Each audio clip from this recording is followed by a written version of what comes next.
Some are saying that Patrick Mahomes can no longer be the GOAT after losing to the Eagles in the Super Bowl, but that is absolute nonsense. I'll explain why on today's edition of Locked On NFL. The new Locked On NFL. The madman Tyler Rowland is your double shot of NFL espresso with the Locked On local experts on every major story. Get ready. Rowland is revving up. The new Locked On NFL starts now. Locked On Podcast Network. Your team every day.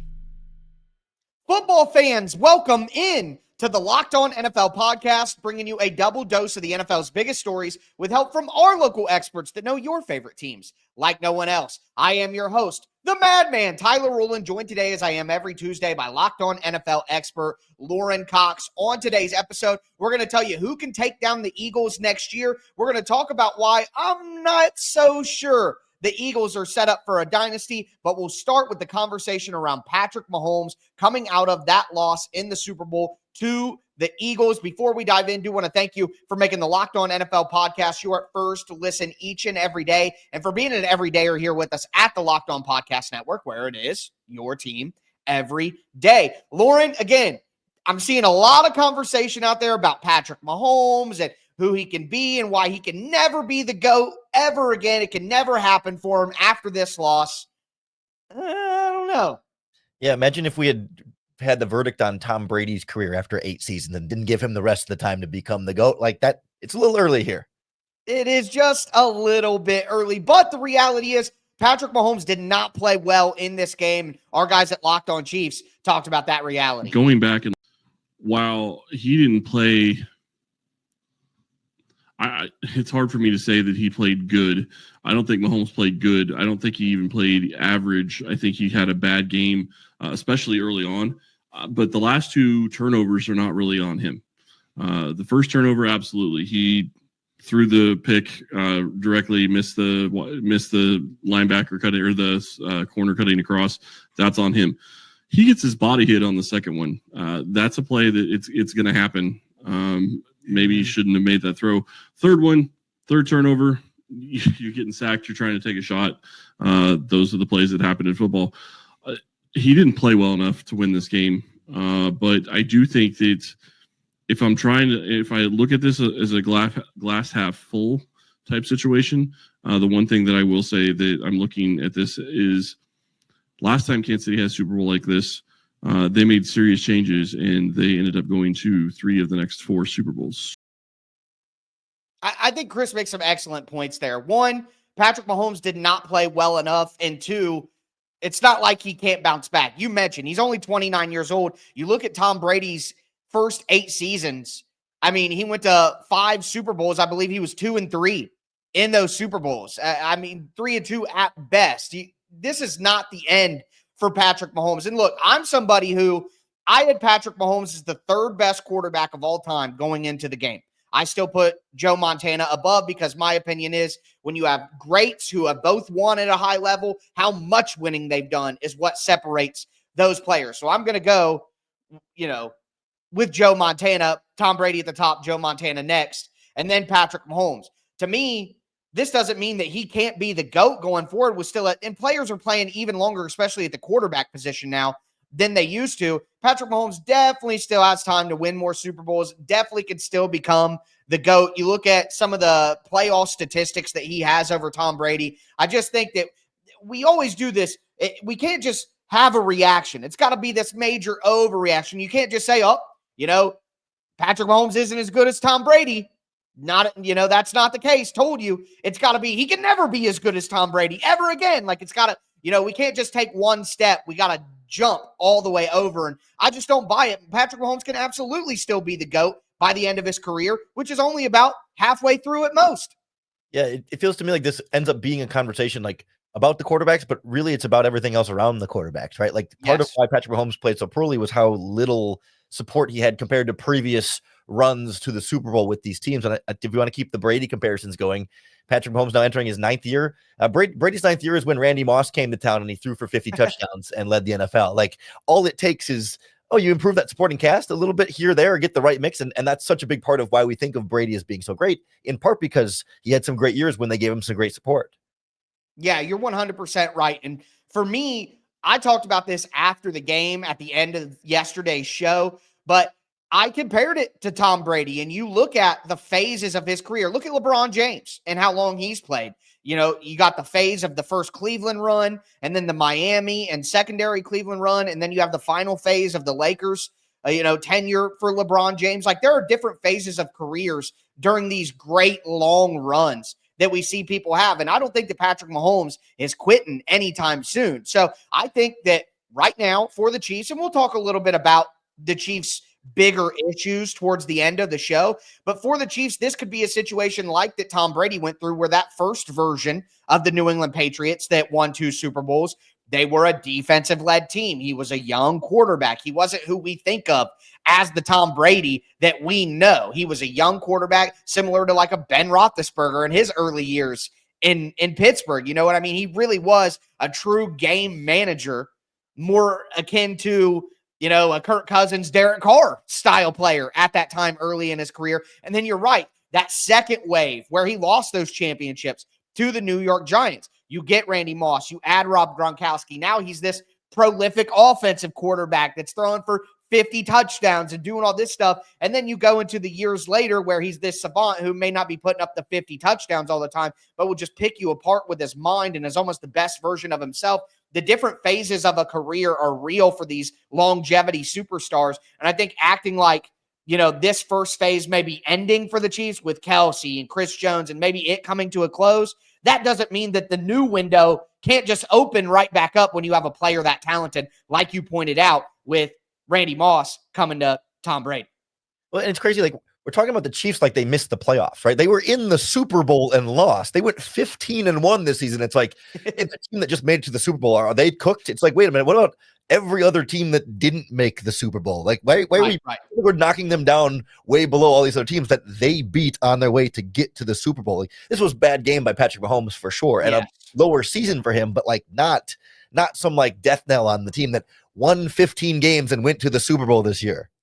Yeah, it's 100% right. It's not like Patrick Mahomes had the Space Jam alien steal his talent or something like that. It's not going to go overnight. What I will say is, though, if Travis Kelce retires, if Chris Jones can't quite play at the highest level that he has played throughout his career, Andy Reid isn't going to be around for the entirety of Patrick Mahomes' career. That's not going to happen. So the question becomes, there are going to be some things that Mahomes has to deal with that Brady never had to deal with during his Patriots runs, at least with the changing of coaches. So how does Patrick Mahomes handle that? Tom Brady won with another coach. So maybe Patrick Mahomes can just continue winning with another coach. But there definitely are some questions going forward. I think overall, though, the backlash towards Patrick Mahomes and his legacy is a bit overstated with this loss. Well, and to your reference earlier, it did feel like he was playing against the Space Jam aliens in the Philadelphia Eagles. You know what I mean? Just right. With how stacked that team was and how dominant they were in this game, it kind of felt some of that Space Jam energy there, whereas Patrick Mahomes was Michael Jordan and then had a bunch of cartoon characters on the field with him. Yeah, 100%. It was Mahomes versus the Monstars, and this ain't the movies, folks. The Monstars win. But with that being said, speaking of those Monstars, the Philadelphia Eagles, can they repeat? Can they turn into a dynasty? My guy Legacy Louie from Locked On Eagles seems to think so, but I am not so certain. Today's episode is brought to you by PrizePicks. Football season may be over, but basketball is in full swing. Go Lakers. Welcome Luka, baby. And there's no better way to stay in the game than with PrizePicks, the best place for daily fantasy sports. With PrizePicks, you simply pick more or less on at least 2 player projections. And if you're right, you can win up to 1,000 times your cash. This week, I'm looking at Jason Tatum for more than 29 points. The best part is PrizePicks is quick and easy. You could set your lineup in as little as 60 seconds. Might go more on Luka points all week long as well. You can withdraw and get your winnings in as little as 15 minutes. Download the PrizePicks app today. Use the code LOCKEDONNFL to get $50 instantly after you play your first $5 lineup. That's code LOCKEDONNFL for $50 instantly after you play your first $5 lineup. It's PrizePicks. Run your game. All right, Lauren, let's continue today's edition of Locked On NFL. We talked about Patrick Mahomes still having a chance to be the GOAT. The overreaction was a little strong to his bad game in the Super Bowl, but we turn to the winners now, and the Philadelphia Eagles looked absolutely dominant, and so dominant that my guy Louie from Locked On Eagles thinks this could be a multi-year thing. Again, this is getting ahead of myself. They got to win at least 2 to start a dynasty, but the Eagles' window is wide open. They could absolutely become a Chiefs-like team where Jalen Hurts, Nick Sirianni, this era of Eagles football, the golden era of Eagles football, they raise multiple banners. Like, just think about it. As I said, Jalen Hurts is only 26 years old. A.J. Brown and Devontae Smith are locked up long-term. They're in the primes of their career. Saquon Barkley is locked up for multiple years. The entire offensive line, outside of Mekhi Becton, who they got to pay, I want him back. 4/5 of the offensive line is locked up long-term. You look at the defense. The defense now, that's finally where the window is blown wide open, as opposed after they won the Super Bowl in 2017. I mean, basically the entire defensive line, outside of Milton Williams and Josh Sweat, and they were incredible today. Josh Sweat, I actually thought he should win Super Bowl MVP at one point of this game, before Jalen Hurts really blew the doors open and started scoring and just dominating. There was a point where I thought Josh Sweat was going to win it. He had 6 tackles, I think like 4 or 5 pressures on third down, 2.5 sacks. He was great against the run. Josh Sweat was a man possessed today. So was Milton Williams. Like, they'll probably get paid elsewhere. Hopefully Philly can keep at least one of them. But outside of that, like, again, Nolan Smith, rookie contract. Jalen Carter, for now, rookie contract. Moro Ijoma, rookie contract. Jordan Davis, rookie contract. Jalix Hunt, there's a theme here, rookie contract. Quinyon Mitchell and Cooper DeJean locked up for 3-4 more years. Same with Chauncey Gardner-Johnson, Reed Blankenship. They're locked up. Zach Bond, if you can get Zach Bond paid, this defense isn't going anywhere. Look, the team is good, but there's a lot of ifs in there. There's a lot of ifs in there. Number one, especially on the defensive side of the ball, the strength of the Philadelphia Eagles, the reason that they won the game, the most dominant aspect of their team in the game and in the run leading up to the game was their defensive line. Not just that they have good talent on their defensive line and Nolan Smith and Jalen Carter. And it's not just that they have great talent. It's the depth of their defensive line, their rotation, the fact that they had 6 or 7 starting level defensive linemen to continue. They didn't blitz a single down in that game and continue to get pressure on Mahomes all game long. And it's because they're able to rotate the defensive line and keep guys fresh and keep guys healthy. It's the same way they beat Brady in 2017 with their 7 to 8 pass rush rotation. So it's easy to say, well, if you do this, well, if you do that, but you're probably going to lose Josh Sweat. You might lose Milton Williams too. Zach Bond was an all-pro, a revelation this year. He's going to get paid way more money now and going to cash in. Darius Slay, are you bringing him back? There are so many questions on this defense, and I think I said it to you before we started, Lauren, and teams like this that are built like this, I've mentioned this stat so many times, but over the last 25 years, since 2000, the Eagles make it 6 teams that have made it to the Super Bowl while averaging less than 200 passing yards per game. 5 of those 6 have won the Super Bowl. And it's usually because you can only get to the Super Bowl while being that bad in the passing game if you are absolutely dominant on defense and in the run game. And I'm sorry, but with Lane Johnson getting older, with some of the uncertainty with Mekhi Becton on the offensive line, with all of the questions that I just asked on the defense, I think if any of those areas step back even a little bit, then the Eagles aren't as totally dominant as they have been, and they can't win a Super Bowl that way. So I think these questions are huge. Right now, if you had to ask, they may be the favorites, but I do not think that Philadelphia is winning another Super Bowl next year. It's too difficult to repeat, and especially to make a dynasty when you build your team this way. They're running into the obstacle that a lot of these championship teams run into, where it's like the money just starts to run up, and the more you win, the more money everyone's paid. And Howie Roseman, I mean, great general manager, but he's already gone into the pushing money into the future aspect to win the Super Bowl. Now they put a bunch of void years on Josh Sweat's contract, on a lot of these guys that are becoming free agents now. They're still gonna have to pay them on their dead cap this year, even if they sign elsewhere, because of all the money they pushed off in the future. And Jalen Hurts' contract is super backloaded. So every year they go forward, they're going to have less and less cap space just because of all the money they've already pushed ahead to the future. So they're going to lose talent, and it's going to be a matter of, can he keep hitting every draft pick so that all the rookies are all great on rookie contracts? Or, if you miss one or two here or there, that can kind of unravel the whole thing. And not only that, but maybe the most important part of this equation is the coordinators. Yeah, you're going to keep Vic Fangio because he's never going to get an opportunity to be a head coach again. He's going to be a coordinator, and he's one of the best coordinators we've seen in recent NFL history. But you're losing Kellen Moore. He is going to the New Orleans Saints. That has been reported. That's happening. I mean, I guess anything can be backed out of at any point in time. We don't know but it seems like that is going to happen. And what set the Eagles back last year? What was the thing that doomed them last year? It was the coordinators. They lost Jonathan Gannon.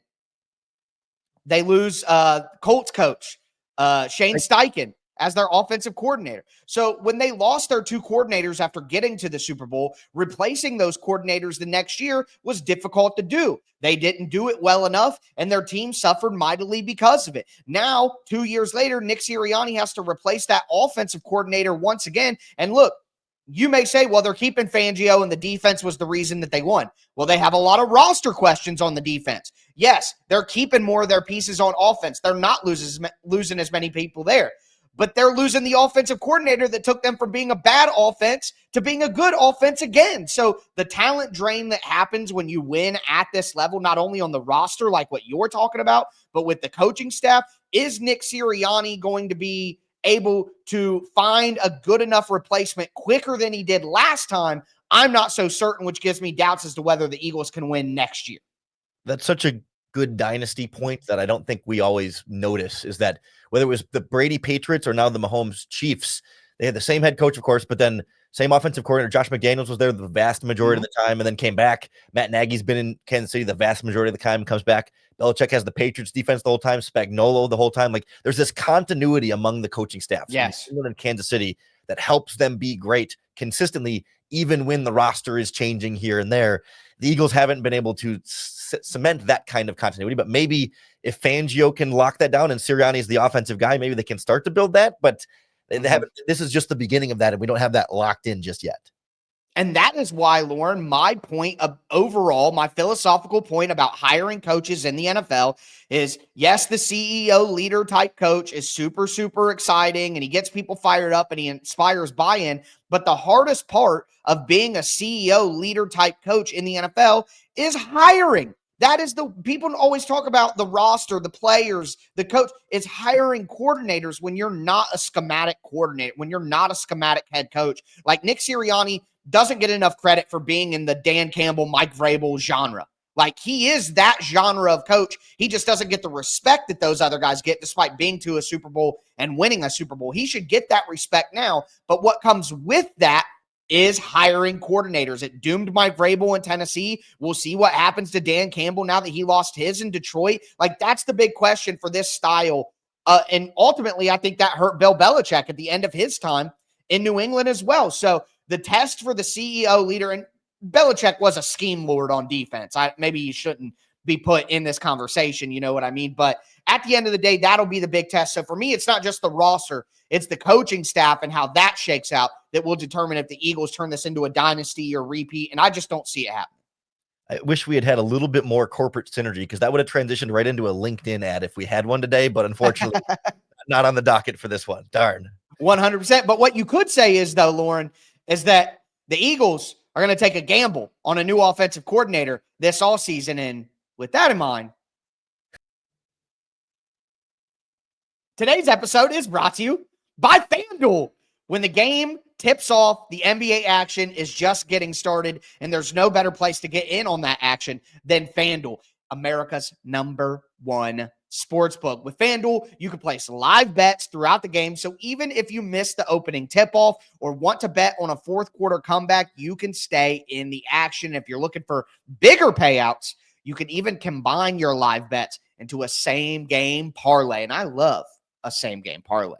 I love using FanDuel, too, because they have a live betting feature. So every single moment of the game can be exciting, whether I'm backing my team or late game rally, picking a player to hit a clutch three. I never feel like I missed my chance. Right now, the new FanDuel customers can get $150 in bonus bets if your first $5 bet wins. Just visit FanDuel.com to join today. That's FanDuel.com for your shot at $150 in bonus bets. Make every moment more with FanDuel, the official sports betting partner of the NBA.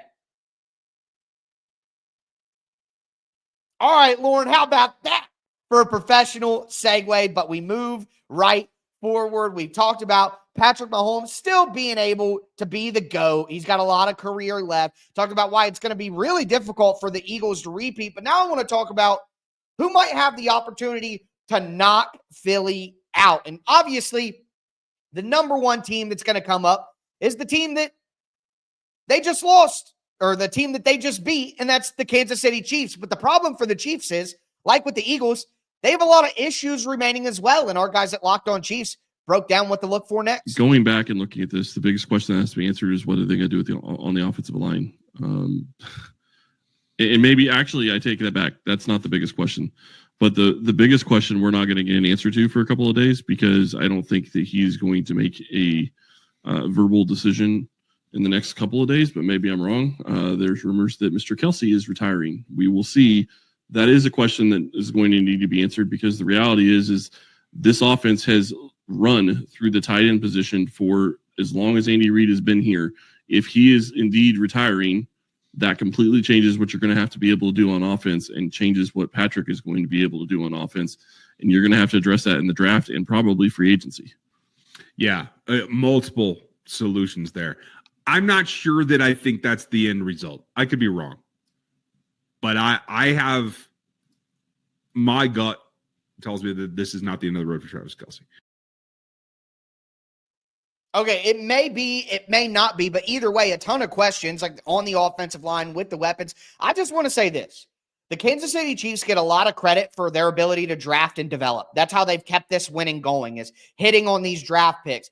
You know, think about a Trey Smith in the 6th round. Think about all the linebackers that they've had, a Willie Gay, a Nick Bolton, George Karlaftis, hitting in the secondary with Snead and McDuffie. Like, they have made a ton of hits. But where are the stars? They found Tyreek Hill, but Travis Kelce's been on the team for quite some time. Chris Jones has been on the team for quite some time. You could maybe say that Creed Humphrey and Trey Smith, as interior young offensive linemen, are star offensive linemen. I think that would be fair. But where are the high-level perimeter players that can carry the torch now? You know, they were going with Juju and DeAndre Hopkins. Like, you know, what are we doing? So unless Kansas City finds a way not just to draft solid players to fill out the team, but find some more stars to play with Patrick Mahomes going forward, it's going to be difficult for them. So obviously, Kansas City is the favorite to knock off the Eagles if they were to get beat next year, but I don't feel very confident about it. Yeah, it's tough to find stars when your quarterback is taking $66 million. Is that good? Salary cap. But yep. I mean, Xavier Worthy made a couple of those really nice deep catches. Like, not that he's a star yet by any means, True, but like, maybe there's some speed there and a vertical ability that can open up their offense. And right, does Mahomes need stars as much as it's just like more consistency? Like, it felt to me like there wasn't much else in the receiving core helping him out that much. Travis Kelce obviously wasn't that big of a factor in this game. And in between that process, you've got holes forming elsewhere on this roster. Like, if you can just keep them at a base level, that should be fine and shouldn't be that big of a deal there. But I don't know. I think every team is going to come into this with some serious question marks. And it's nice to feel like it's not just a dynasty that's guaranteed to, oh, well, the Eagles are just going to win it again next year. No one's going to be able to knock them off. Like, a lot of different teams are going to have a nice little competition here to say, we're the next team to get to the big game. 100%. And that's a great segue as well, because I want to name drop some teams who I think could. I do want to say this, though. I'm just throwing this in here now. We're hearing rumors that the Houston Texans might be interested in trading Laramie Tunsil.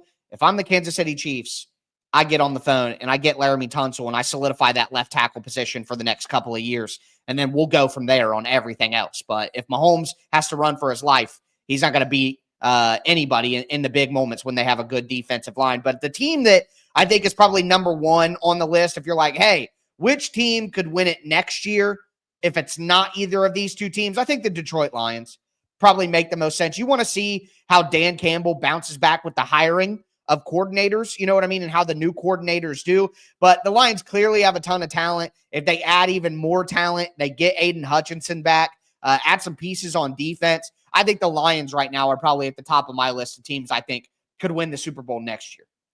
I feel like I'm definitely there with you in Detroit. Like once that defense is healthy and you see if the new coaches can pick back up. But Buffalo's a team I'm really interested in because like this felt like it was supposed to be the Bills retooling year, right? Like yes, they weren't supposed to be that good this year because they had got rid of Stephon Diggs and they're trying to sort of bounce back and kind of rebuild some stuff. So maybe this was going to be their off year and then get hit it hard this offseason and really compete again next year.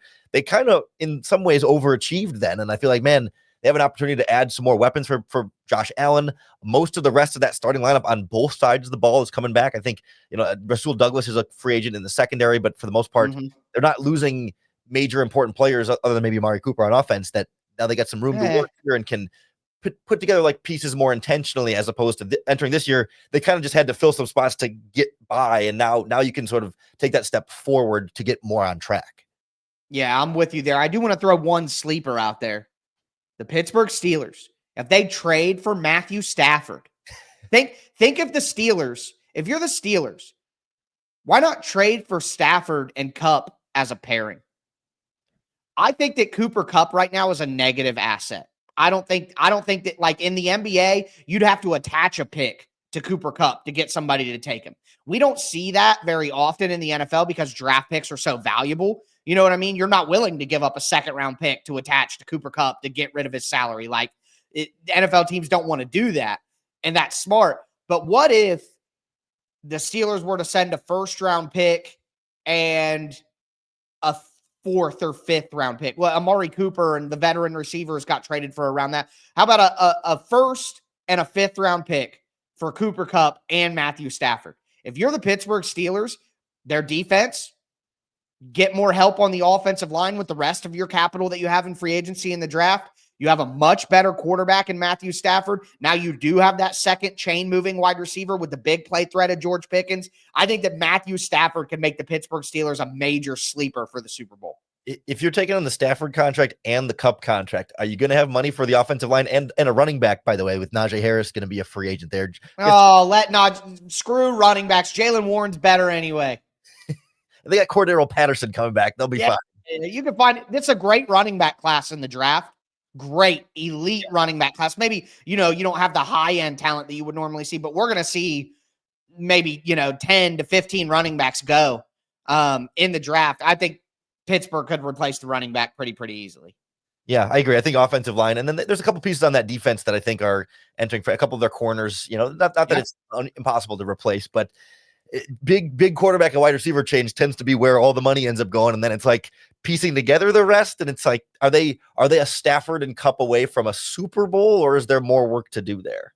No, I think maybe not you add Cooper Kupp and Matthew Stafford to this year's team and they're winning the Super Bowl, but I think Matthew Stafford, Cooper Kupp, plus some additional pieces, areas of need with those other assets that you would still have. I think that there is a path to them becoming a good enough team to make it to the Super Bowl this offseason. I think one thing that matters here is TJ Watt, 31, Minkah Fitzpatrick, 29.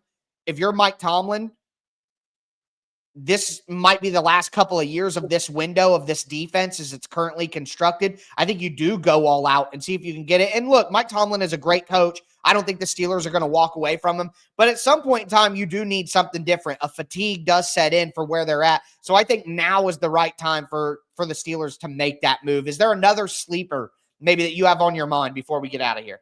I can hear Washington Commanders fans saying, hey, we were in the NFC Championship game. Why won't you talk about us? What gives? Jaden Daniels is a rookie quarterback. Well, they're not a sleeper in my mind. Well, fair enough, but like we haven't talked about them, and I don't know that they got some work to do too to kind of keep going, but they have a bunch of salary cap space and some draft capital to use here. Like they could go for a big splash in year two and go out and get some kind of big time playmaker. If indeed Myles Garrett, becomes truly available, or Micah Parsons has been floated out there, like can they go make that big time splash move to say, yes, we are going all in on winning right now with Jaden Daniels, and maybe it's a weapon on off of Devontae Adams or whatever it's going to be. Like that's the kind of thing that could really jump them up another level here. I was also going to throw out the Vikings quick if JJ McCarthy can have, can have a big year two or year one as a starter. They are going to be in this conversation as well. for certain they have a good enough roster to be in it. One thing I would say is the Commanders remind me of the Texans a little bit.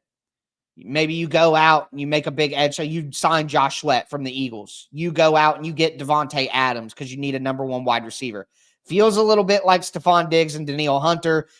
Second year, Cliff Kingsbury is the offense. I mean, Cliff Kingsbury is better than Bobby Slowick, I know. But I'm just saying, every year teams have hope and they say, oh, we're only going to improve. Well, that improvement is not always linear. And we saw that with the Houston Texans. And I think the Commanders have a chance to maybe be this year's Houston Texans. But that's a discussion for another day. That's going to do it for today's edition of Locked On NFL. For me, your host, the Madman Tyler Rowland, my co-host, Lauren Cox. Thanks so much for tuning in. And as I tell you every episode, stay safe out there.